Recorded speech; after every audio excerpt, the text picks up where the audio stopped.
작은 자통에 주가 이루어 가시니 감사로 사는 삶 나 살기 원하네. 내 삶의 시간 속에 주 일하시네. 묵상기도 하심으로 3월 6일 예배 하나님께 올려드립니다.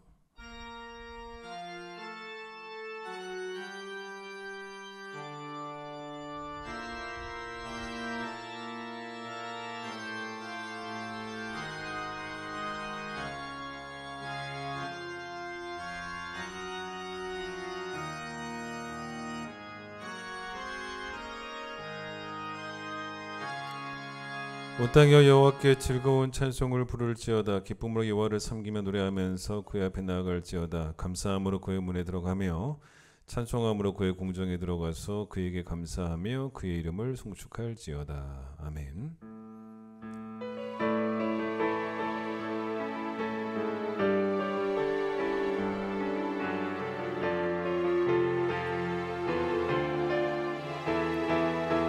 모든 영광과 존귀와 능력 받으소서, 받으소서. 영광과 존귀와 능력 받으소서, 받으소서. 그리스도 살아계신 하나님. 이 시간 우리의 죄를 고백합니다.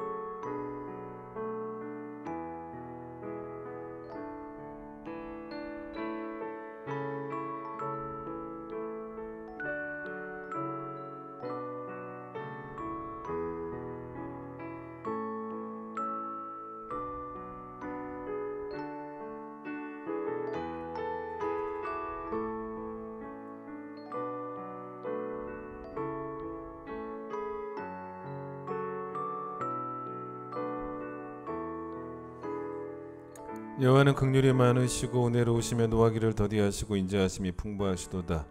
우리의 죄를 따라 우리를 처분하지를 아니하시며 우리의 죄악을 따라 우리에게 그대로 갚지는 아니하셨으니 동이 서에서 먼 것 같이 우리의 죄가를 우리에게서 멀리 옮기셨느니라. 아멘. 신앙 고백합니다. 나는 전능하신 아버지 하나님 천지의 창조주를 믿습니다. 나는 그의 유일하신 아들 우리 주 예수 그리스도를 믿습니다. 그는 성령으로 잉태되어 동정녀 마리아에게서 나시고 본디오 빌라도에게 고난을 받아 십자가에 못 박혀 죽으시고 장사된 지 사흘 만에 죽은 자 가운데서 다시 살아나셨으며 하늘에 오르시어 전능하신 아버지 하나님 우편에 앉아 계시다가 거기로부터 살아있는 자와 죽은 자를 심판하러 오십니다. 나는 성령을 믿으며 거룩한 공교회와 성도의 교제와 죄를 용서받는 것과 몸의 부활과 영생을 믿습니다. 아멘. 151장입니다.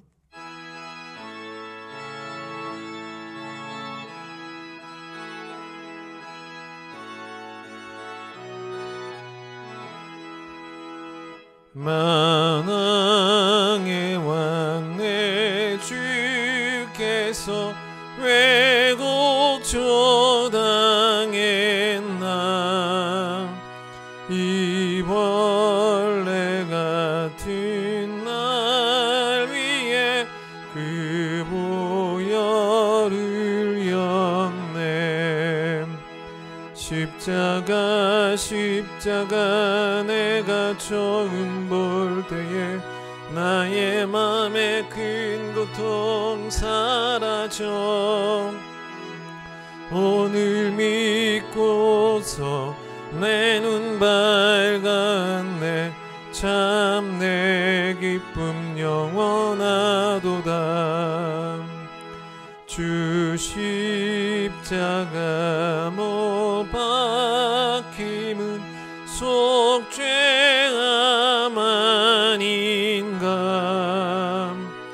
그 긍휼함과 그 은혜 말할 수 없도다. 십자가 내가 처음 볼 때에 나의 맘에 큰 고통 사라져. 오늘 믿고서 내 눈 밝았네. 참 내 기쁨 영원하도다. 늘 울어도 그 큰 은혜 다 갚을 수 없네. 나 주님께 못 맞춰서 주의 이름 쓰리. 십자가 내가 처음 볼 때에 나의 맘에 큰 고통 사라져. 오늘 믿고서 내 눈 밝았네. 참 내 기쁨 영원하도다. 고린도후서 7장 10절 11절 신약 293페이지 고린도후서 7장 10절 11절 말씀을 제가 읽겠습니다.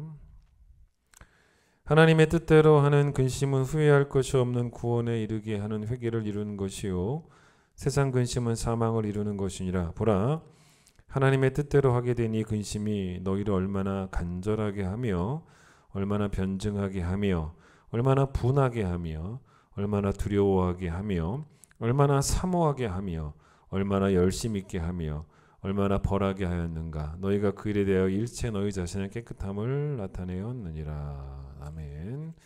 오늘은 이강혜 권사님 기도십니다. 어제나 오늘이나 동일하신 주님, 지나간 한 주간도 주님 사랑으로 품어주셨다가 복된 날 허락하시어서 예배하게 하시니 감사드립니다. 코로나 팬데믹으로 인하여 주님 전에서 모두 모여 예배하고 싶지만 그렇게 예배하지 못함을 고백하오니 저희들에게 긍휼과 자비를 베풀어 주시어서 주님의 전에서 마음껏 찬양하고 예배하는 그날이 속히 올 수 있도록 주님 도와주시옵소서. 저희들에게 사순절을 기억하게 하시고 지키게 하심을 감사드립니다.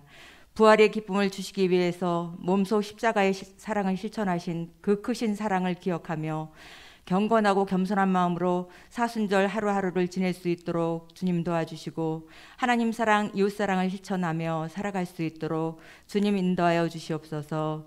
지금 전 세계는 참으로 어려운 시기를 보내는 가운데 있습니다. 러시아와 우크라이나의 전쟁으로 전 세계가 불안에 떨고 두려워하는 가운데 있습니다. 전쟁의 모든 것은 여호와께 속해 있다고 말씀하셨으니 역사의 주관자이신 주님께서 저들의 마음을 움직여 주시어서 평화적으로 모든 것이 해결되고 전쟁이 속히 종식되기를 기도합니다. 이 나라 이 민족을 사랑하시는 주님, 3월 9일 대선을 앞두고 있습니다. 무엇보다도 하나님을 경외하는 후보가 대통령으로 선출될 수 있도록 주님 도와주시옵소서. 사람의 마음은 속일 수 있어도 심장과 폐부를 살피시는 주님은 속일 수 없사오니 정직한 후보가 선출되기를 소망합니다. 어떤 후보가 당선되더라도 그 뜻에 따르게 하시고 국민들의 마음이 분열되지 않도록 생각과 마음을 지켜주시옵소서. 세상 사람들은 지금 살기가 힘들다고 합니다. 저희들은 주님 불꽃 같은 눈동자로 지켜주시기에 두렵지 않습니다. 병으로 고통받는 가정, 경제 문제로 힘들어하는 가정, 직장 문제로 자녀 문제로 힘들어하는 가정들이 사순절 기간을 통해서 응답받는 귀한 시간 되게 하여 주시옵소서. 교회의 다음 세대들을 축복하시고 뜻을 정하여 기도한 다니엘과 같은 훌륭한 어린 생명들이 주일학교를 통하여 자라나게 하시고 이들이 디모데와 같은 훌륭한 인물로 자라나게 하여 주시옵소서. 이 시간 말씀을 전하실 목사님, 늘 영육간의 강건함으로 우리들을 가나안 땅까지 인도할 수 있도록 성령 충만함을 주시고 저희들에게는 은혜의 시간이 되게 하여 주시옵소서. 오늘도 이름도 빛도 없이 주님을 위해 헌신하고 봉사하는 손길들을 축복하여 주시길 원하며 예수님 귀하신 이름으로 기도합나이다. 아멘.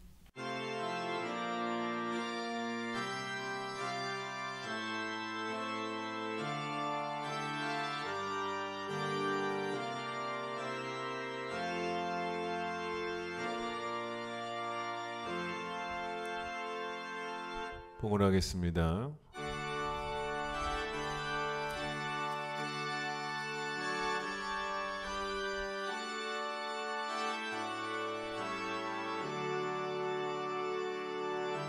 내게 있는 모든 것을 아낌없이 드리네. 사랑하고 의지하며 주만 따라 살리라. 주께 드리네. 주께 드리네. 사랑하는 구주 앞에 모두 드리네. 아멘. 거룩한 주의 날 허락하셨습니다. 각 가정에서 온라인 누리는 예배 가운데 하나님 임재하여 주셔서 따스한 성령님께서 우리 성도들의 마음을 주의 말씀으로 위로하여 주시고 치유하여 주시고 회복시켜 주시고 하나님, 그래서 오늘 우리 영혼이 새롭게 되어지는 귀한 예배가 되어질 수 있도록 축복해 주시기를 간절히 소망합니다.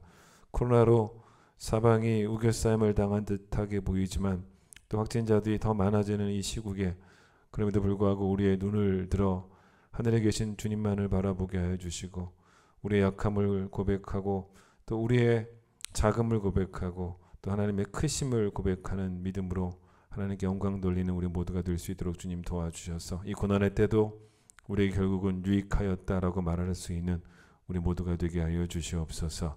10일 드렸습니다. 하나님 꼭 받아주시고 또 감사하는 마음의 헌금들, 이웃을 위한 헌금들, 모든 헌금들 하나님께서 받아주실 줄을 믿습니다. 예수님 이름으로 기도드립니다. 아멘.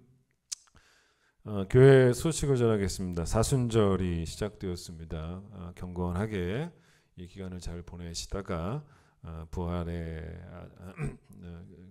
복음을 또 부활의 기쁜 소식을 또 만나는 여러분 되시기를 바랍니다. 이관구 성도, 우리 최덕자 성도의 남편 되시고 우리 이진호 성도의 아버지 되어지시는 이관구 성도님께서 지난 월요일에 소천하셔서 목요일에 장례 잘 끝마쳤습니다. 여러분 이 가정 만나면 하나님의 위로를 전해주시기를 바랍니다. 특순이 있습니다.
우리 함께 찬양하겠습니다.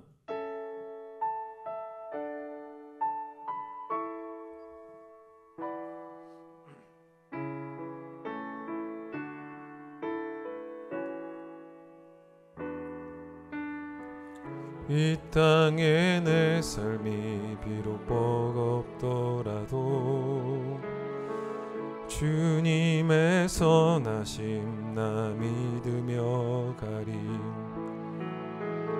이 작은 자통에 주가 이루어 가시니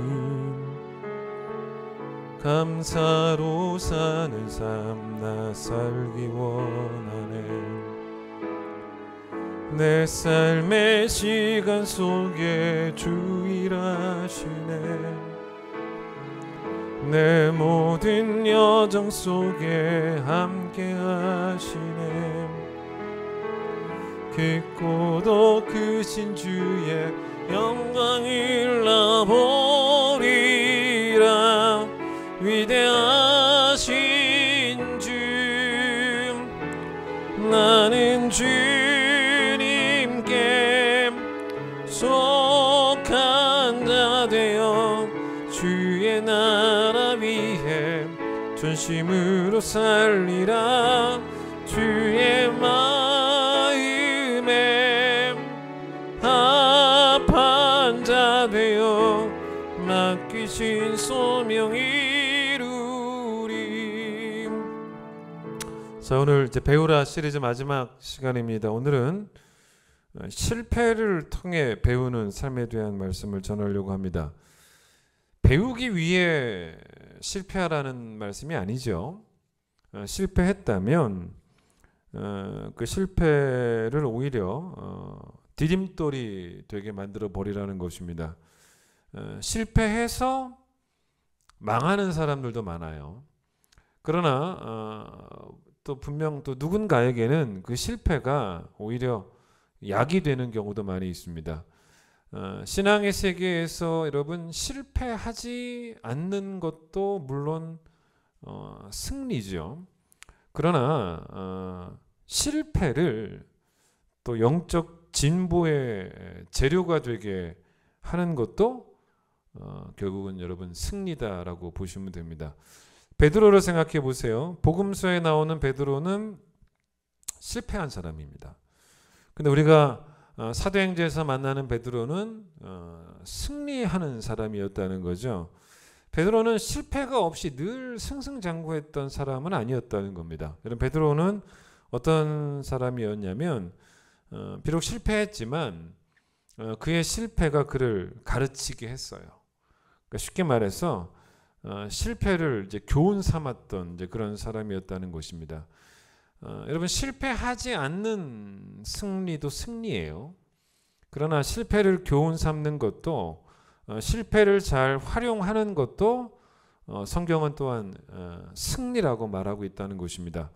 우리 속담에 그런 말 있지 않습니까? 비 온 뒤 땅은 오히려 더 굳어진다는 말이 있던 것처럼 결국 실패를 통해 배우라는 그런 이야기겠죠. 자, 그런데 제가 오늘 말씀드리는 실패는 내 남편이 이번에 승진에 실패했고, 또 내 자녀가 이번에 대학 입시에 실패했고, 또 우리나라 쇼트트랙 남자 5000m 계주가 꼭 금메달을 땄으면 좋을 뻔했는데 금메달을 따는데 실패해서 은메달에 머물렀고, 이런 실패를 말하는 건 사실은 아니죠. 그런 걸 말하는 건 아니고, 이런 실패에 대해서는 세상에 나가보면 세상에 있는 서점에는 이런 실패에 대한 책들이 많이 있지 않습니까? 우리는 그런 걸 보고 말하는 게 아니고 성경이 말하는 실패를 말하는 거죠. 성경이 말하는 실패는 경건에 이르는 것에 실패한 것을 말하는 거죠. 경건한 삶을 이루는 것에 실패하는 것. 쉽게 말하면 죄를 지은 것. 죄가 실패죠. 우리에게는 이제 죄가 실패입니다. 세상 사람들에게는 이게 그렇게 느껴지지 않을 거예요. 근데 우리는 실패 중에 실패는 바로 죄입니다. 여러분, 원래 이 구약 성경에 이 죄라는 단어로 쓰이는 단어가 여러 개 있는데 하타트라는 단어도 있고 아웬, 아원, 아샴, 페사 이런 여러 단어가 있습니다. 근데 그 중에 제일 많이 쓰이는 단어가 하타트입니다. 이 단어의 뜻이 실패예요. 왜 그러냐면 이 단어의 원래 뜻이 뭐냐면 관역을 맞추지 못한 겁니다. 그 관역을 빗나간 거예요. 그럼 활을 쏘는 양궁 선수가 활을 정중하게 쏘지 않고 저 공중에 날려버리면 그게 실패잖아요. 그게 실패입니다. 그 정중하게 쏘면 10점이죠. 근데 뭐 양궁에서는 조금 벗어나면 9점도 줘요. 조금 벗어나면 8점도 줍니다. 그런데 우리가 맞춰야 되는 관역에는요 9점짜리도 없고 8점짜리도 없습니다. 그런 점수판이 없어요. 그냥 정중앙에 10점만 있을 뿐이라는 것입니다. 그 정중앙에 맞추지 못하면 이걸 성경은 무조건 관역을 벗어난 죄라고 이제 말하기 때문에 다 실패가 되어버리는 것입니다. 그래서 여러분이 뭐 비슷하게 뭐 순종을 했다라고 해서 그게 죄가 아닌 게 아니에요. 정중앙이 아니면 실패, 죄입니다. 그러니까 정확한 순종이 아니면 다 죄일 수밖에 없는 거죠. 양궁 선수에게 정중앙에 맞추기 위해서 필요한 게 있죠. 정중앙에 맞추는 일에 계속 실패한다면 이 선수에게 필요한 게 뭐냐면 연습이죠. 훈련입니다. 근데 마찬가지예요. 똑같이 이 표현을 갖고 와요. 디모데전서 4장 7절에 바울이 디모데에게 뭐라고 말합니까? 경건에 이르기를, 정중앙에 맞추기를 뭐라 그래요? 연습하라. 연습하라라고 하지 않습니까? 여러분 정중앙에 맞출 때까지 계속 연습하라는 말은 계속 배우라는 거예요. 조금이라도 벗어났으면 또 배우라는 것입니다. 백발백중인 사람은 연습 안 해도 됩니다. 근데 연습이라는 것은 당연히 실패한 사람에게만 해당이 되는 건데 우리 가운데 백발백중이 어디 있습니까? 모두가 우리는 연습할 수밖에 없는, 실패했기 때문에 실패하니 여러분 다음에는 더 잘하려고 연습하는 것처럼, 그리고 여러분 연습이라는 것 자체가 기본적으로 배우려는 태도입니다. 이미 나는 뭐 탑에 올라와 있다라고 생각하는 사람은 연습하지 않습니다. 운동선수가 자기가 실패하면 이제 원인 분석을 하지 않습니까? 만약 이 선수가 분석을 하지 않는다면 그건 뭘 의미하냐면 뭐 안 배우겠다는 거죠. 실패를 통해 배우려 하지 않겠다는 거죠. 그냥 무조건 연습한다고 다음번에 이기는 게 아니고 자기 약점을 찾아내서 그 부분을 연습을 해야죠. 내가 제일 못하고 있는 부분이 어떤 부분인가를 발견해서 그 다음에는 꼭 실패하지 않고 성공하기 위해서 연습을 하는 것처럼, 여러분 영적으로 패배하는 것은 결국 내 약점이죠. 영적으로 내가 연약한 부분들입니다. 자, 그런데 그걸 이제 우리가 연습을 해서 그 연약한 부분들을 이제 강함으로 이제 만들어내는 그런 배움이 필요하다는 거가 오늘 설교죠. 근데 여기 좀 차이가 있습니다. 어떤 차이가 있냐면 운동선수들은 패배를 즐기지는 않습니다. 아니 양궁선수가 활이 관역 정중앙으로 가는 게 아니라 엉뚱한 곳으로 날아갈 때 막 그거를 막 보면서 행복해하고 즐거워하고 그런 선수가 어디 있습니까? 이번에 우리가 동계올림픽 보면서 쇼트트랙 할 때 자기 레이스를 잘 가고 있다가 뭐 옆에 선수랑 뭐 스케이트가 같이 걸려서 넘어진다거나 아니면 스스로 넘어진다거나, 그래서 레이스를 벗어나서 막 저기 넘어지는 그런 선수들이 그 표정 보면 얼마나 막 표정이 습습을 합니까? 그 즐거워하지 않습니다. 괴로워합니다. 근데 문제는 뭐냐면 우리는 어떠냐는 거죠. 우리는 그 패배를, 그 실패를 즐기고 있다는 거죠. 좀 이상하죠? 근데 우리는 즐기고 있다는 것입니다. 그게 바로 뭐냐면 히브리서 11장 25절에서 말하고 있는 죄악의 낙이라는 거예요. 죄악의 낙. 다윗이 밧세바를 범한 사건, 여러분 그의 인생에서 큰 실패죠. 큰 실패였습니다. 간음하지 말라라는 계명이 7계명이죠. 10계명에. 그 7계명의 관역을 정중앙에 맞춰야 되는데 그걸 빗나간 상태였다는 것입니다. 근데 그가 간음할 때 아무리 봐도 괴로워하지 않아요. 괴로워하지 않습니다. 즐거워합니다. 즐깁니다. 그게 바로 그의 죄였다는 거죠. 그게 그의 실패였다는 것입니다. 괴로우면 간음 안 했죠. 괴로운데도 막 그 괴로움을 참고 간음하는 건 아니었지 않습니까? 자, 그게 바로 죄악의 낙을 누린 거죠. 성경에서 돈을 사랑하는 건 탐욕이라고 말을 합니다. 근데 돈을 사랑한다라고 말할 때 그 사랑이란 단어는 뭡니까? 우리 감정이죠. 근데 사랑의 감정은 괴롭지 않아요. 왜 괴롭습니까? 사랑의 감정은 늘 물론 뭐 또 이렇게 얘기하면 뭐 짝사랑 말하시는 분들 모르겠지만 뭐 짝사랑은 괴로울 수 있지만 어쨌든 간에 사랑은 즐겁습니다. 저는 저희 아내랑 사랑하는 게 즐거워요. 진짜 즐겁습니다. 예, 즐겁죠. 근데 여러분 탐욕이 괴로우면 우리가 돈을 사랑하지 않죠. 그 탐욕을 당장 내려놓는데 돈을 사랑하는 게 즐거우니까 우리는 탐욕을 즐깁니다. 사람을 미워하는 것이 괴로우면 우리는 미워하지 않을 거예요. 근데 사랑만 하겠지만 또 미워하는 게 재밌거든요. 즐겁거든요. 그러니까 우리는 미워하고 함께 모여서 누군가 험담하는 게 얼마나 재밌습니까? 세상 제일 재밌지 않습니까? 그 우리는 즐깁니다. 여러분 그래서 실패를 통해 배우려면 가장 먼저 필요한 것 중에 하나가 뭐냐면 실패가 써야 돼요. 근데 실패가 안 쓰거든요.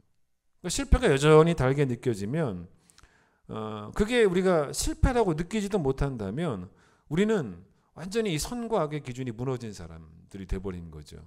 근데 그렇게 되면 여러분 실패를 계속 반복할 수밖에 없고 여러분 그래서 이렇게 실패가 계속 반복되는 사람은요. 왜 그러겠습니까? 실패가 달아요.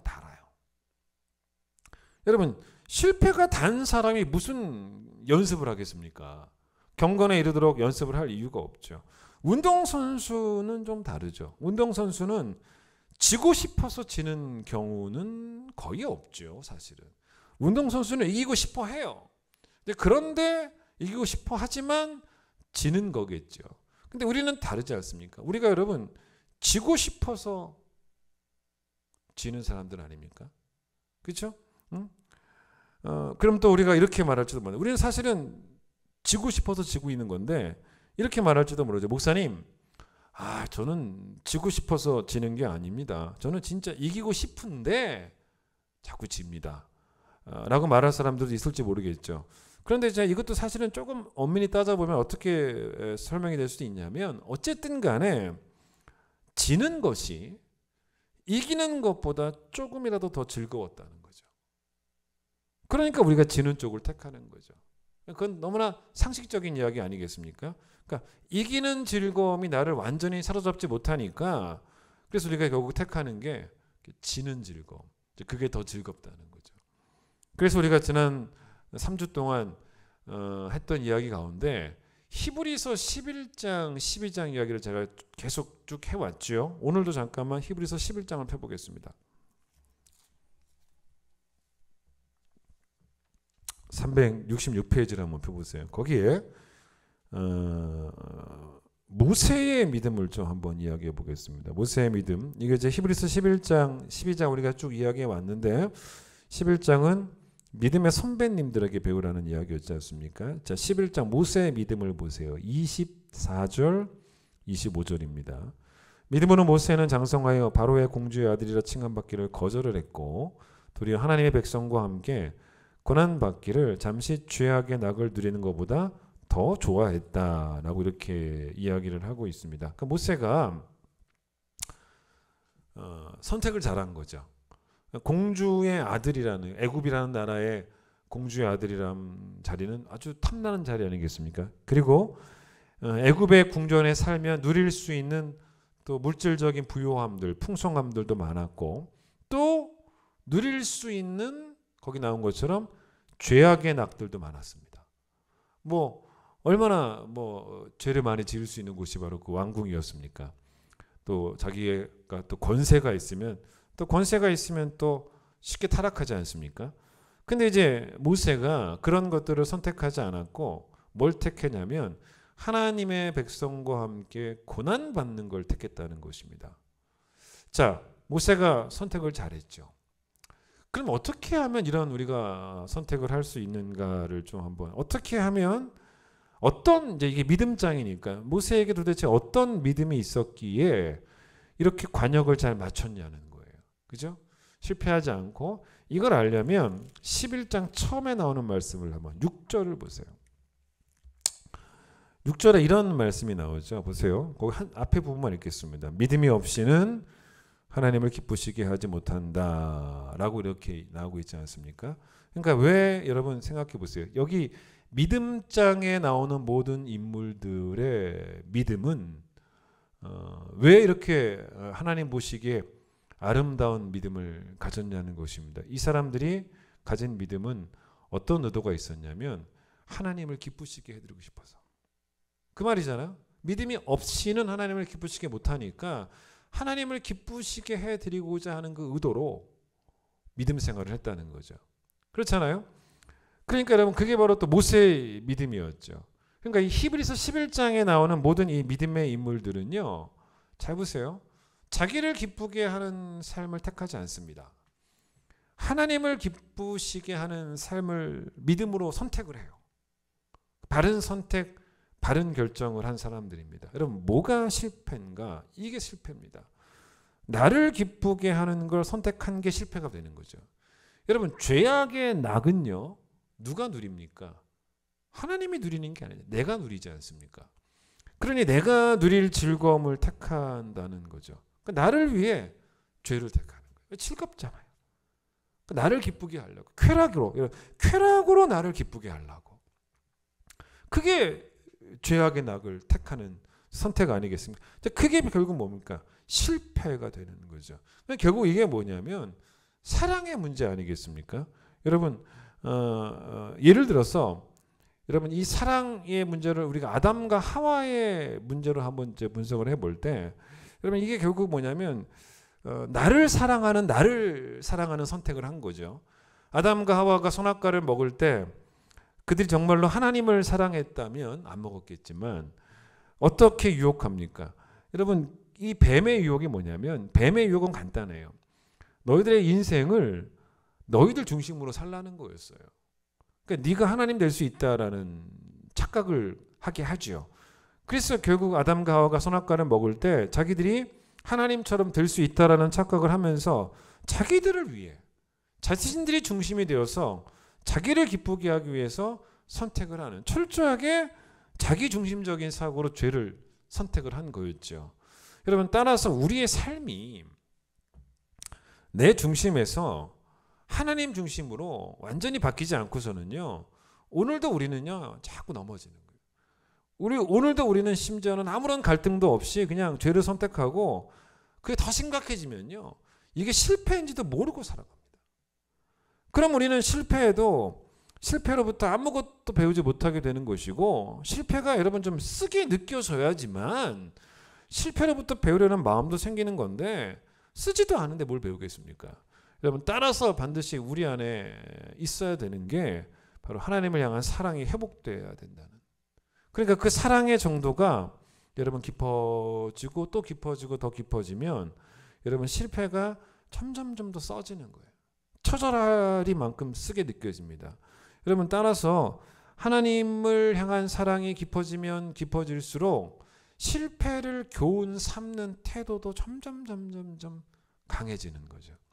여러분 그래서 디베라 바닷가에 예수님이 실패한 베드로에게 뭘 물어보셨냐면 너가 나를 사랑하느냐를 물어보신 것도 왜 베드로가 예수님을 부인했겠냐는 겁니다. 성경은 간단하게 설명합니다. 물론 무서웠겠죠. 또 두려웠겠죠. 근데 이제 그런 여러 가지 이유도 있겠지만은 가장 중요한 이유는 베드로가 예수님을 자기 자신보다 더 사랑했다면 부인 안 했죠. 예수님을 만약에 기쁘시게 해드리고자 하는 그의 믿음이 만약에 그를 사로잡았다면 그런 건강한 믿음이 있었다면 예수님을 부인하는 길을 택하지는 않았을 것이라는 것입니다.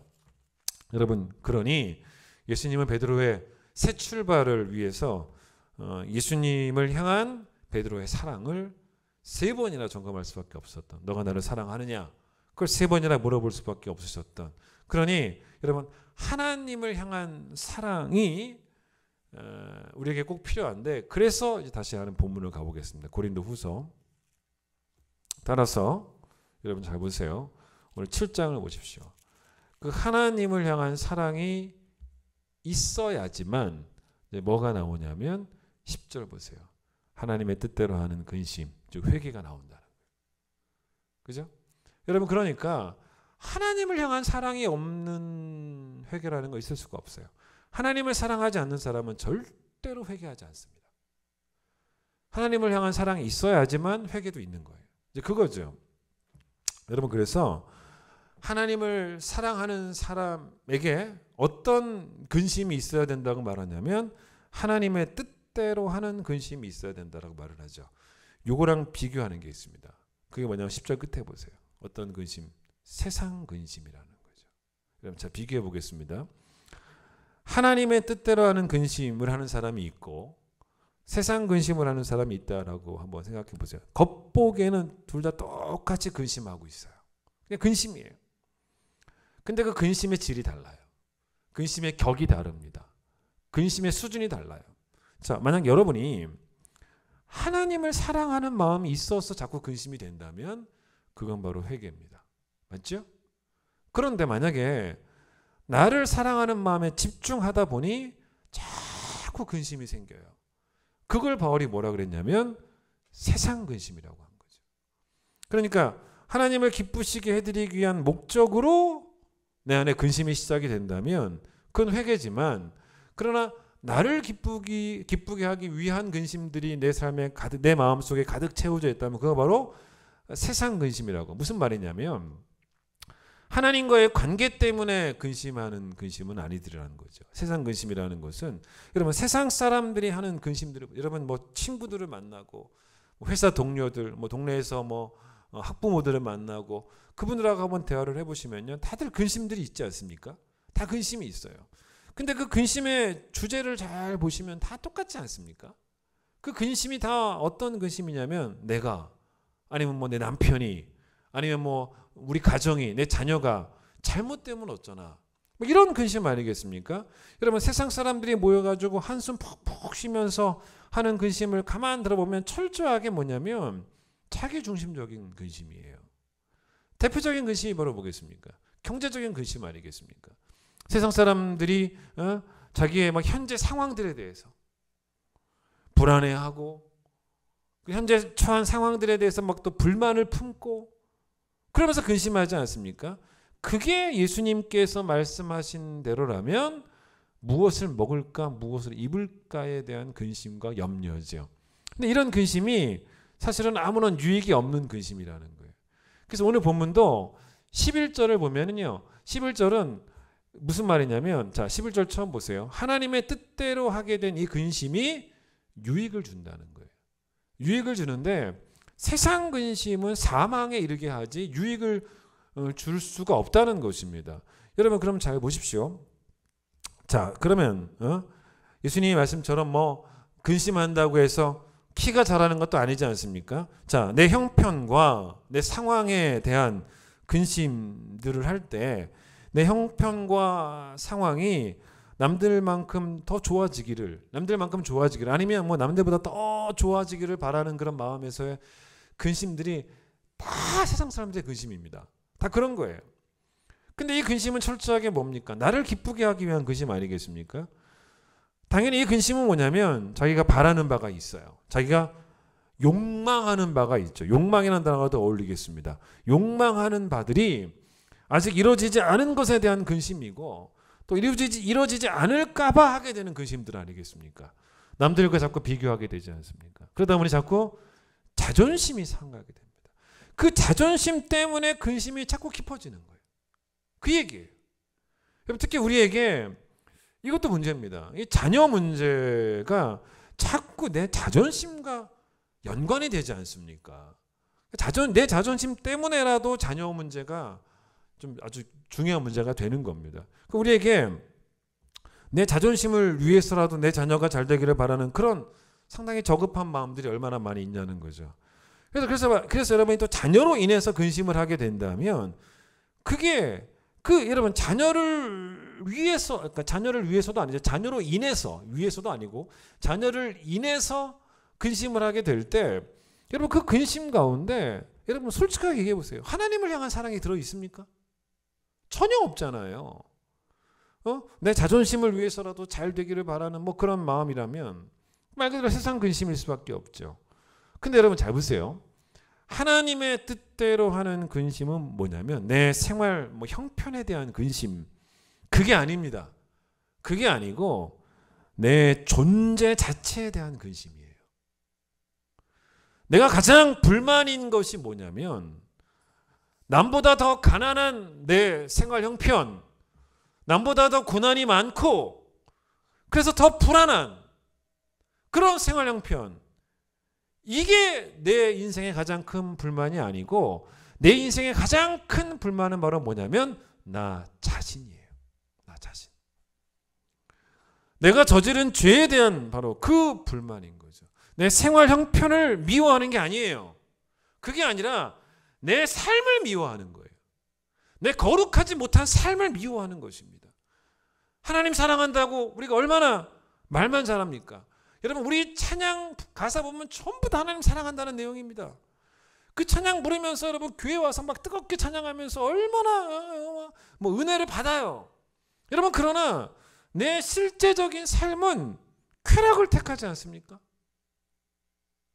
입술의 고백과 찬송의 고백과 내 삶이 전혀 일치하지 않아요. 그래서 나를 기쁘게 하려고 오늘도 우리는 죄악의 낙을 선택을 해버리고 그걸 더 좋아하고, 여러분, 그런 내 비참한 영적 현실에 대해서 적극적인 관심을 가지는 거예요. 그 관심이 뭘 낳습니까? 근심을 낳는 거예요. 그러니까 여러분, 회개의 의도는 분명하거든요. 왜 회개합니까? 실패로부터 배우려고 회개하는 것입니다. 배우고자 하는 마음이 없는 사람이 회개 안 합니다. 여러분, 그래서 회개는 평생 해야 돼요. 왜냐하면 우리는 평생 실패하니까. 그 실패가 여러분에게 아직도 단맛으로 느껴지는 사람들이 있다면 그게 완전히 쓴맛 될 때까지 계속 회개하셔야 되는 거예요. 그 실패는 무조건 쓴맛이거든요. 그러니 회개가 평생의 과업일 수밖에 없는 거죠. 그 또 사람이 배우면 조금씩 진보하잖아요. 제가 지난 3주 동안 그 얘기 한 겁니다. 진보하죠. 안 배우면 진보 못하고 뒤로 물러서죠. 배우면 진보해요. 연습하면 진보합니다. 그게 지난 3주 동안의 설교였습니다. 그래서 여러분 11절을 보세요. 실패를 통해서 배우고 회개를 통해서 배워서 우리의 영적인 상태가 조금씩 더 좋아지게 되는 상황을 바울이 제시하는 거예요. 제가 다 읽지 않겠습니다. 그 중에 하나만 예를 든다면 11절 중간에 보세요. 이 회개가 나를 얼마나 분하게 하며라는, 요것만 잠깐 생각해 보세요. 분하게 한다라는 말을 하게 됩니다. 여러분, 이게 무슨 말이냐면 계속 배우게 되면 실패가 당연히 조금씩 줄어들게 됩니다. 맞아요. 계속 배우면 돼요. 그런데 실패가 물론 조금씩 더 줄어들 수 있지만 계속 배우면, 동시에 계속 배우면요, 실패했을 때 실패에 대한 분노가 예전보다 더 심해진다는 거예요. 그게 얼마나 분하며의 의미입니다. 상당히 긍정적인 의미예요. 좋은 의미입니다. 좋은 사인입니다. 예전보다, 여러분 보세요. 예전보다 계속 배우면요, 회개를 통해 계속 배우면 예전보다 죄와의 싸움도 훨씬 더 치열해집니다. 쉽게 안 지고 뭐 이기든지 저도 진짜 뭐 가까스로 지는 거죠. 그리고 지면 예전보다 훨씬 더 분해하는 거예요. 그게 회개입니다. 그래서 여러분, 실패에 대한 분노가 뭡니까? 하나님을 내가 기쁘시게 해드리지 못한 것에 대한 나 자신에 대한 실망이에요. 그 분노입니다. 하나님을 내가 선택하려고 했는데 또 나를 택해버린 그 잘못된 선택에 대한 분노가 점점 거세어지려면 우리는 계속 실패를 통해, 회개를 통해 배워야 한다는 거예요. 안 배우면 안 된다는 것입니다. 여러분, 그래서 이 자기 자신에 대한 분노가 점점 심해지는 것을 성경은 오히려 경건에 이르는 과정이라고 하고 있다는 거죠. 그게 바로 이 얘기입니다. 지난 주에 그 월요일에 그 이광구 성도님이 소천을 하셨습니다. 제가 이제 월요일 저녁에 가족에서 연락이 와서 이제 뵈러 갔더니 이제 그날은 이제 눈은 뜨고 계시는데 말씀도 못 하시고 의식이 있으신 건지 정확히 잘 모르겠었어요. 근데 이제 월요일 새벽에 이제 바로 소천을 하셨습니다. 그 원래 장례가 3일장이지 않습니까? 근데 이제 그렇게 되면 수요일에 발인을 해야 되는데 화장터가 이제 또 요즘 또 많이 밀려 있나 봐요. 그래가지고 또 이런 경우는 또 저희도 처음이었습니다. 목요일에 발인을 했습니다. 발인이 하루 미뤄졌습니다. 그래서 가족이 이제 수요일 날 집에 와 있다가 이제 목요일 또 새벽에 다시 장례식장으로 가게 된 거죠. 연세가 68이십니다. 사실은 인간적으로 생각하면 너무 짧은 인생을 살고 그렇게 수천하신 거예요. 이강구 성도님의 그 아들이 이진호 성도님이라고 계시고 그 며느리가 또 김애수도 집사님이에요. 근데 이제 이강구 성도님 가정에 이제 두 아들이 있는데 아니죠. 그러니까 이진호 성도님 가정에 두 아들이 있죠. 그러니까 이강구 성도님의 손자들이죠. 첫째가 준서라는 아이입니다. 이번에 초등학교 5학년 올라가요. 그다음에 둘째가 정우라고 이번에 초등학교에 올라가는 이제 그런 두 아들이 있는데 이강구 성도님하고 그 아내 되시는 최덕자 성도님이 우리 교회 이제 등록하실 때 또 물론 이제 예배를 드리러 오시는 것이고 주일에 예배 드리는 기쁨도 있으셨지만 또 교회 오면 또 손자들 보는 또 즐거움도 있으셨고 여러 가지로 교회를 좋아하셨어요. 예배도 잘 드리셨고 또 손자들도 사랑하셨고 뭐 이제 그런 우리 성도님이셨습니다. 그래서 손자들을 무척이나 이제 예뻐하셨던 자상한 할아버지였던 것 같아요. 특별히 이제 이 집에 아들이 둘인데 우리 교회 그 이진호 성도가 첫째고 둘째 아들이 있습니다. 며느리 둘이고. 근데 이제 준서가 이 집의 첫째 이제 손자잖아요. 그러니까 얼마나 더 이뻐하셨겠습니까? 뭐 저희 집에도 저희 장인 장모님이 예지를 너무 이뻐했던 것처럼 그런 식인 거죠. 근데 이제 장례가 나서 첫날 이제 월요일에 장례식장에 가서 첫날 이제 위로 예배를 드리러 갔는데 준서가 5학년짜리 준서가 예배에 참석을 하고 있더라는 거죠. 보통 장례식장 가면 애들 참석 잘 안 하거든요. 근데 준서가 앉아 있는 거예요. 예배 드리려고. 5학년짜리인데. 근데 이 아이가 예배 시간 내내 계속 울어요. 계속 울더라고요. 할아버지가 정말 너무너무 좋았나 봐요. 할아버지가 너무너무 좋았나 봐요. 그러니까 이 아이가 막 벌써 보고 싶었는지 막 계속 울어요. 그러니까 준서가 계속 우는 모습을 보니까 저도 막 마음이 너무 아파오더라고요. 근데 원래 장례가 나면 예배를 자주 드린단 말입니다. 총 4번 드립니다. 위로 예배를 첫날 드리고 둘째 날 입관 예배 드리고요. 셋째 날 발인 예배 드리고 화장터에 가서 이제 마지막 예배 드리고 그렇게 예배를 4번이나 드리는데 근데 이 준서가 초등학교 5학년임에도 불구하고 예배에 다 참석을 했어요. 근데 이제 목요일 새벽에 이제 발인 예배를 드리고 나서 이제 운구를 해야 되지 않습니까? 그러니까 준서가 이제 할아버지 영정 사진을 이렇게 들고 맨 앞에 서 있고 그래서 이제 일단은 관이 이제 관이 있는 곳에 가서 관을 이제 갖고 와야 되니까 그래서 이제 저랑 준서랑 식구들은 저쪽에 기다리고 있고 저랑 이제 준서랑 운구하시는 분들이 이제 할아버지 관이 있는 곳으로 이렇게 간 거예요. 이강구 성도 관이 있는 곳으로 갔습니다. 안내를 받아 갔죠. 근데 딱 이제 문이 열리니까 거기 할아버지 관이 이렇게 있고 거기 이관구라고 써 있잖아요. 근데 제가 이제 준서 뒤에 있었는데 준서가 그 관을 또 보자마자 애가 막 흐느끼는 거예요. 뒤에서 보니까 이 아이가 막 어깨가 막 들썩들썩일 정도로 막 흐느끼고 있더라고요. 그러니까 크게 울고 싶었을 거예요. 제가 보기에는. 근데 막 울음을 참으려고 느끼는 게 5학년짜리 아이가 막 그렇게 참더라는 것입니다. 장례식을 하게 되면 보통 이제 유가족이 언제 가장 많이 울게 되냐면은 먼저는 일단 입관 때 많이 우세요. 왜냐하면 입관 때는 고인을 마지막으로 보는 물론 이제 돌아가신 분이지만 그 마지막으로 그 시신을 보게 되는 게 입관이기 때문에 입관 때 이제 한번 이제 웁니다. 근데 이제 그거랑 비교 안 되게 우는 게 화장터예요. 화장터에서 저도 이제 계속 장례를 여러 번 아주 많이 집례해 봤으니까 알잖아요. 화장터에서 이제 관이 화장로라고 하죠. 그 이렇게 화장로로 화로로 이렇게 들어가지 않습니까?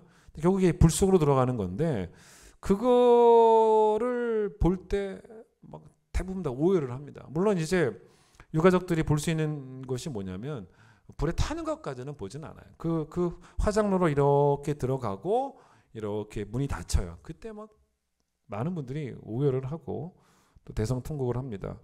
여러분 근데 제가요 그동안 우리 교회에서 장례 집례를 우리 교회 제가 담임 목회를 하고 나서 장례 집례를 참 많이 했는데 그동안은 뭐 우리 교회에서 사고가 나서 뭐 성도가 죽거나 그런 적은 없었어요. 그런 장례는 정말 저도 집례하기 어려울 것 같아요. 되게 힘들 것 같아요. 유가족들이 너무너무 많이 울겠죠. 대부분 이제 어르신들이 병들어서 나이가 들으셔서 하나님 부르심 받는 그런 경우들이 있어서 그래도 유가족은 슬프죠. 여러분 그런데 제가 지금까지 많은 장례를 집례해 봤지만 그때 이제 그 화장로에 그 할아버지의 관이 들어가는데 여러분 준서가 울기 시작하는데요. 와, 꼭꼭 참았던 울음을 그때 터뜨리는 거예요. 이 아이가. 제가 봤을 때 제가 그동안 만났던 유가족 중에서 최고로 많이 울더라고요. 너무너무 아이가 대성통곡을 하는 거예요. 어떻게 우냐면 할아버지 막 가지마 막 이 아이가 막 그래. 할아버지 가지마 이러면서 막 울어요. 물론 뭐 아내 되시는 우리 최덕자 성도님도 우시고 아들도 울고 며느리도 울고 다 울어요. 근데 그 모든 울음소리보다 더 큰 울음소리가 준서의 울음소리였어요. 할아버지 가지마 그렇게 울더라는 것입니다. 여러분. 저 너무 마음이 아프더라고요. 제가 이렇게 이제 돌아오면서 저희 아내와 이렇게 돌아오면서 어떤 생각을 했냐면 그래서 예수님이 우리에게 어린아이의 믿음을 배우라고 하셨구나라는 생각이 드는 거예요. 준서는 할아버지에게 받은 사랑을 다 기억하는 아이더라고요. 잊지 않아요. 어린 나이지만 할아버지가 지금까지 자기에게 베풀어준 사랑은 그 아이에게는 전부였던 것 같더라고요. 그게 그 아이의 행복이었던 거예요. 감사였고.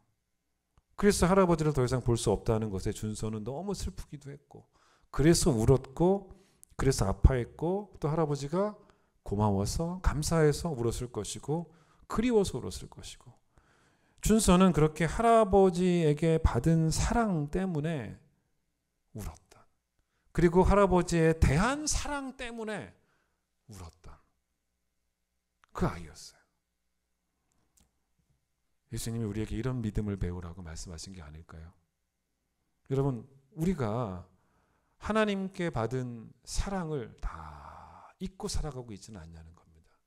기억하지 못하고 우리가 하나님께 받은 사랑은 이강구 성도가 준서를 사랑하셨던 그 사랑과는 비교할 수 없는 할아버지도 준서에게 많은 걸 다 주었지만 그러나 하나님은 우리에게 아들 예수님을 주셨고 우리가 하나님을 사랑해야 되는 이유를 설명할 때 제가 설명할 때 여러분에게 제가 수많은 이유들을 열거할 수 있어요. 하나님 이렇게 좋으신 분이니까 여러분 사랑하셔야 됩니다. 수많은 이유들을 제가 설명해도 정말 끝없이 설명할 수 있겠지만은 여러분 기독교는 일단 한 가지로 설명하라는 거예요. 그게 바로 뭡니까? 십자가예요. 예? 십자가로 다 설명이 되는 우리가 하나님을 사랑해야 하는 이유도 우리가 하나님을 기쁘시게 해야 되는 이유도 다른 이유를 말하기 전에 십자가가 이유가 되라는 거예요. 여러분 우리가 죄와 싸워 이겨야 되는 이유도 십자가예요. 사순절이지 않습니까? 우리가 회개해야 되는 이유도 십자가입니다. 우리가 실패로부터 배워야 되는 이유도 십자가예요. 실패를 즐겨서는 안 된다는 것입니다. 십자가 때문에. 그래서 오늘 본문처럼 우리가 더 간절해져야 되고 11절 말씀처럼 더 분해져야 되고 더 열심히 있어야 되고 더 사모해야 되는 그 이유가 바로 십자가라는 것입니다. 여러분. 마지막으로 이 말씀 하나 드릴게요. 바리새인의 문제가 바리새인의 문제는 바로 뭐였냐면 자기의였습니다. 여러분 자기의는 뭡니까? 진짜 의로운 게 아니라 자기가 의로운 줄 믿었던 거죠. 여러분 그게 바로 뭐냐면 교만입니다. 근데 그들은 자기들이 교만한 것도 몰랐을 거예요. 자기의에 빠진 사람들은 교만한지도 몰랐을 것입니다. 여러분 그래서 바리새인은 먼저 예수님에게서도 배우지 않았습니다. 오히려 예수님을 가르치려고 했고 물론 뭐 사람들에게도 배우려 하지 않고 가르치려고만 합니다. 자기 의에 빠져서. 근데 예수님은 그게 자기 의에 빠진 교만이라고 책망하셔서 그래서 결국은 니들은 그 교만 때문에 안 배운다라고 책망하신 거죠. 실패를 즐기는 것도 여러분 문제지만 실패한지 모르는 것도 문제 아니겠습니까? 그러니까 여러분 실패를 즐기는 사람이 배우려 하지 않는 것처럼 바리새인들의 문제는 실패한지를 모르기 때문에 배우지 않는다는 거죠. 그런 사람들이었다고 보시면 됩니다. 여러분 잘 보세요. 운동선수가 실패했을 때 뭘 압니까? 아, 내가 약했구나. 내가 강하지 않았구나. 내가 연약했구나를 알게 되죠. 그걸 알게 되니까 배웁니다. 훈련합니다. 근데 여러분 운동선수가 연약했다라는 말은 어울리지만 운동선수가 실패했다는 것을 악했다라고 말할 수는 없죠. 맞잖아요? 근데 우리는 아니죠. 우리는 둘 다가 다 되는 거예요. 우리가 실패하는 것은 연약해서 실패하는 겁니다. 동시에 우리는 악하니까 실패하는 거예요. 그게 원인이에요. 우리 연약함, 우리 악함이 원인입니다. 여러분 그렇다면 내가 연약한 줄 알고 내가 악한 줄 알고 그게 나의 부끄러운 모습인 것을 내가 알고 그래서 내가 배우려는 태도 그게 오늘 이야기인데 근데 여러분 생각해 보세요. 이 바리새인들에게는 그런 게 없었다는 거죠. 그게 자기 의거든요. 자, 여러분 오해하는 게 하나 있습니다. 뭘 오해하시냐면 누가복음 15장에 탕자 비유가 나오는데 이 비유를 좀 오해를 합니다. 여러분 이 비유가 누구한테 주시는 말씀이었는지 좀 아실 필요가 있어요. 자, 읽어드리겠습니다. 이 탕자 비유가 나오기 전에 서론으로 나오는 말씀 예수님이 이 말씀 하시고 세 가지 비유를 드신 거거든요. 이 말씀 하시고 나서 세 가지 비유 중에 마지막 비유가 이제 탕자 비유였습니다. 들어보세요. 누가복음 15장 1절 2절입니다. 모든 세리와 죄인들이 말씀을 들으러 가까이 나아오니 바리새인과 서기관들이 수군거려 이르되 이 사람이 주일을 영접하고 음식을 같이 먹는다 하더라. 예수께서 그들에게 이 비유로 이르시되 라고 말합니다. 여러분 예수님이 그들에게 이 비유, 이 그들이 누굽니까? 서기관들과 바리새인들이에요. 자기들이 죄인도 아니고 또 세리도 아니라고 여기면서 그런 죄인과 세리와 함께 있었던 예수님을 비난했던 그 사람 바리새인과 서기관에게 예수님께서 비유로 드신 게 바로 탕자 비유입니다. 근데 여러분 예수님께서 보세요. 이 탕자 비유에서 누구를 바리새인과 서기관에 비유하셨겠냐는 거예요. 여러분 둘째 아들이 아니에요. 누구였다고요? 첫째 아들이었다는 것입니다. 첫째 아들이 빠져 있었던 자기 의 안 배우잖아요. 아버지 앞에 와서 얼마나 당당했습니까? 배울 게 없는 오히려 아버지를 가르치려고 했던 여러분 바울이 어떤 말을 합니까? 선줄로 생각하는 자는 넘어질까 조심하라. 저는 이 말씀을 가만 보면요. 이게 어떤 책망이 들어있는 것 같으냐면 서 있는 자는 넘어질까 조심하라 라고 말하는 게 아니고 선줄로 생각하는 자라고 하지 않습니까? 그러니까 여러분 선줄로 생각을 한다는 것은 자기의에 빠져 있다는 겁니다. 실제적으로 안 서 있는데 그러니까 여러분 자기의에 빠진 게 이미 넘어진 거예요. 그러니까 선줄로 생각을 하는 게 넘어진 것입니다. 여러분 그러니까 결국 뭡니까? 실패를 즐기는 것도 처음 이야기였죠. 뒤에 가서 제가 지금 말하는 거 실패한지 모르는 것도 다 문제이기 때문에 여러분 오늘 말씀을 정리합니다. 여전히 우리는 실패가 많은 인간들인 건 분명합니다. 그게 우리 연약함이기도 하고 악함이기도 했다는 것입니다. 그런데 여러분 제가 마지막으로 이 말씀을 드리고 싶어요. 여러분의 다짐이 매일매일 새로워지기를 바랍니다. 자, 무슨 말이냐면 제가 다짐이라고 했지 확신이라고 말하지 않았습니다. 바리새인들과 서기관들에게 없었던 것은 다짐이었지 확신이 없지는 않았다는 거죠. 이들은 확신했기 때문에 다짐을 안 합니다. 이들은 자기들이 의롭다고 확신을 했기 때문에 그 잘못된 확신 때문에 이들에게는 아무런 다짐도 없었다는 것입니다. 여러분 우리는 그런 확신을 가질 수가 없는 사람들이에요. 우리에게 필요한 확신이 있다면 딱 한 가지 십자가에 대한 확신입니다. 그 십자가가 나를 향한 하나님의 사랑이었다라는 것을 분명하게 확신한다면 여러분 오늘 우리에게 필요한 것은 뭐냐면 다짐이에요. 다짐입니다. 실패해서 아팠잖아요. 그러니까 이제는 다시 실패하지 않겠다는 다짐이 필요합니다. 그 결단이 필요합니다. 그리고 그 결단을 내가 지켜낼 수 있도록 오늘도 내가 십자가 앞에 서는 믿음이 필요합니다. 하나님은 십자가로 우리를 기쁘시게 해주신 하나님이시죠. 그러니 이제는 이제 우리가 이 죄와 싸워 이기는 승리로 하나님을 기쁘시게 해드려야 될 차례인 거예요. 물론 여러분 우리는 또 실패하겠죠. 그러나 실패해도 되는 건 아닙니다. 제 말을 잘 이해해 보세요. 우리는 또 실패하겠지만 실패해도 되는 건 아니라는 거예요. 하나님은 우리의 실패, 즉 죄죠. 죄를 허용하지 않으십니다. 분명히 그 죄를 금지하십니다. 허용이 아니라 금지예요. 그래서 하나님이 우리의 죄를 용서하실 때 그 용서하신다는 것은 당연히 실패를 허용하신다는 의미가 아니지 않습니까? 자, 내 집에 누가 담을 넘어 들어오는 것을 허용하는 사람이 어디 있겠습니까? 그건 하지 말아야 될 금지된 일입니다. 그런데 누가 나의 집에 담 넘어오다가 몰래 담 넘어오다가 나한테 잡힌 거예요. 그럼 이 사람이 나에게 용서를 구할 때 뭐라고 말하는 게 옳습니까?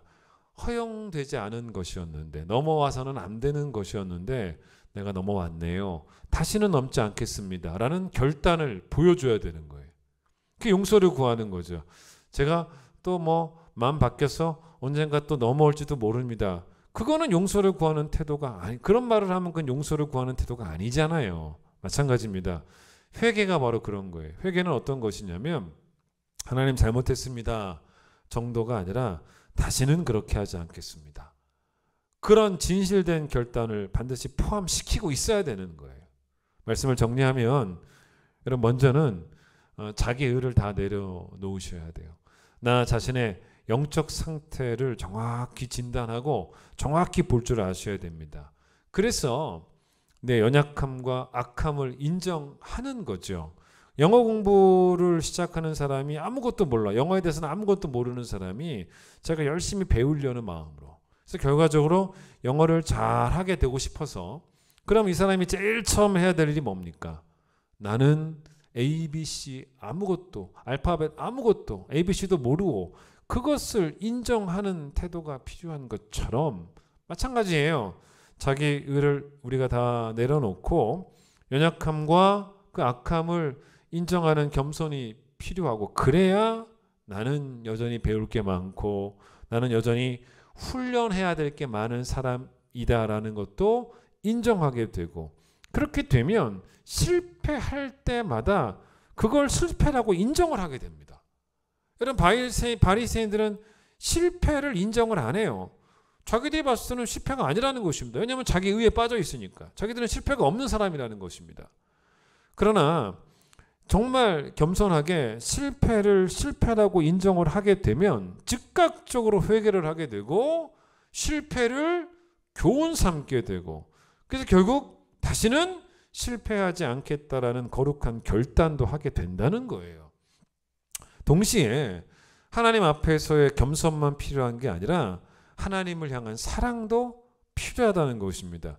이 치열한 싸움에서 이기려면 하나님을 사랑하는 마음이 이 싸움을 이기기 위한 무기가 꼭 되셔야 돼요. 그래서 히브리서 11장의 믿음의 선배님들처럼 하나님을 향한 사랑이 있기에 그 사랑의 힘으로 바른 선택에, 하나님을 사랑하기에 바른 선택에 꼭 성공하시는 그들처럼, 히브리서 11장의 선배님들처럼 바른 선택에 꼭 성공하시는 여러분 모두가 되시기를 간절히 축원드리겠습니다. 찬양하겠습니다.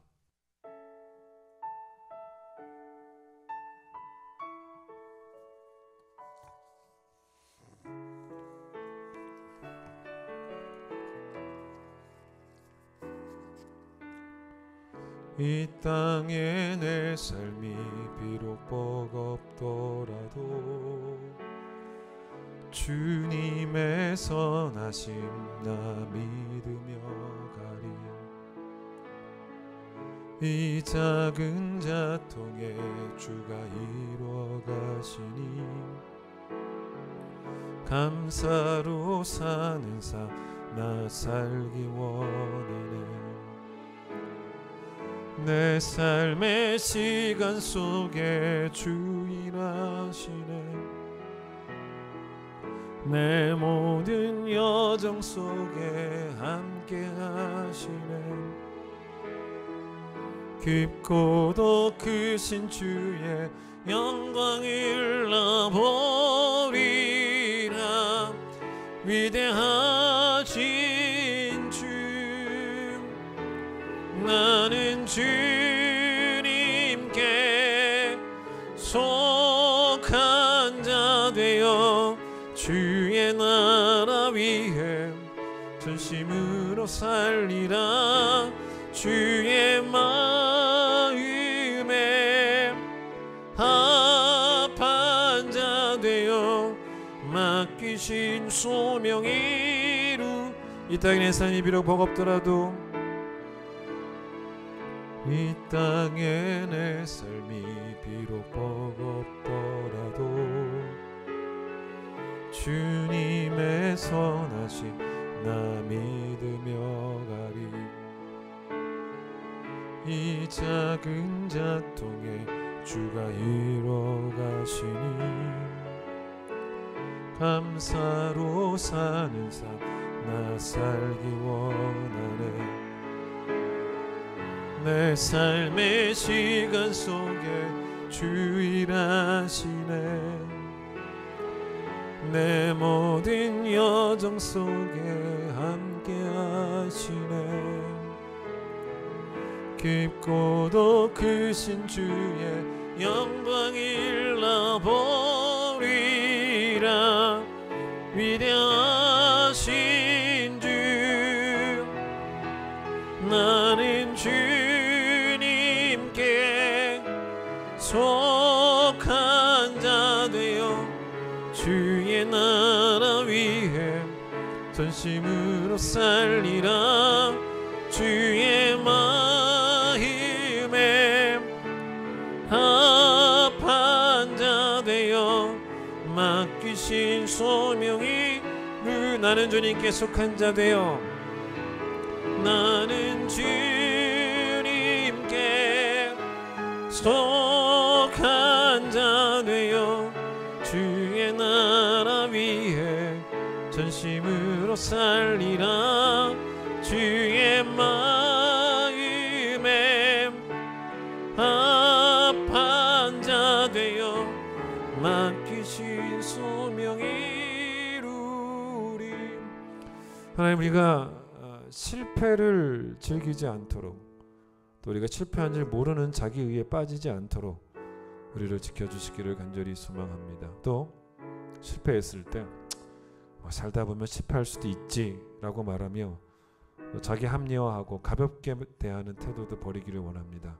실패하면 철저하게 회개하게 하시고, 그리고 다시는 실패하지 않겠다는 거룩한 다짐으로 무장하게 하여 주시고, 우리 연약함들을 또 우리 악함들을 하나님 앞에서 고백하게 하여 주셔서 오늘 주셨던 말씀을 잘 기억하며 우리가 실패를 통해 배우고 회개를 통해 배워서 우리의 선택이 나 중심의 선택이 되지 않게 하여 주시고, 우리에게 하나님께서 베풀어 주신 그 사랑을 기억하며 하나님을 기쁘시게 해드리는 그 믿음이 우리를 좌우하고 또 우리를 지배할 수 있도록 주님 도와주셔서 그 믿음의 선한 싸움에서, 악한 영과의 싸움에서, 죄와의 싸움에서 더 치열하게 싸워 이기고 넉넉히 승리할 때까지 매일매일 실패를 통해 배우고 회개를 통해 배우는 우리 모두가 될 수 있도록 하나님 축복하여 주시옵소서.